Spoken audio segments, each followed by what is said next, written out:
as you start your process of getting out of the addiction of pornography and masturbation, it is extremely essential for us to understand that the battle is more mental than physical. You need to tell yourself that you are able to do this. Your attitude towards your recovery process will ultimately determine where you finish at the end of the day.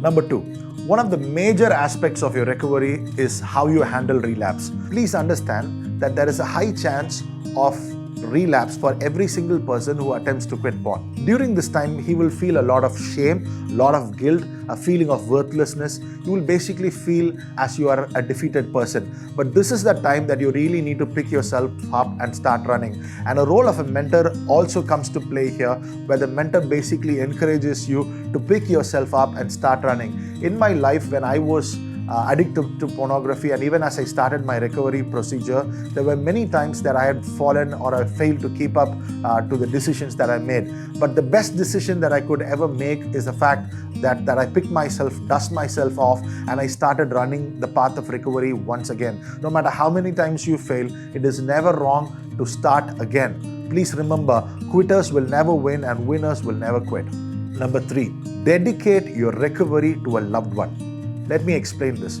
There should be a certain place, a certain time where you would sit and watch pornography. There's a certain place where you would sit and masturbate.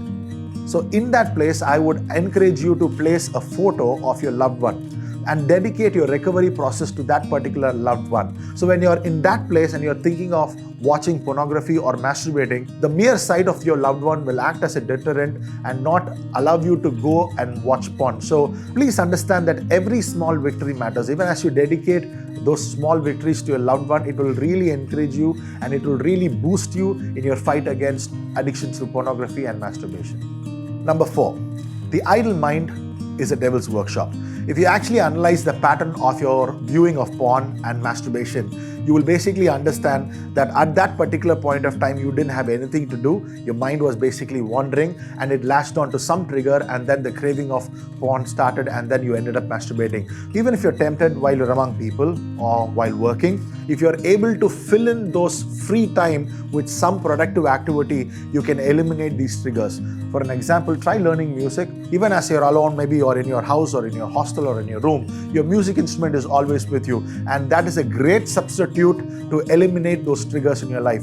So my sincere advice to you is that do not be idle. Learning to control your mind is actually half the battle won. We have a few more videos that can help you in your addiction to pornography, on what are the practical steps that you can take and how God can basically help you to quit porn. You can find the link to those videos in the description.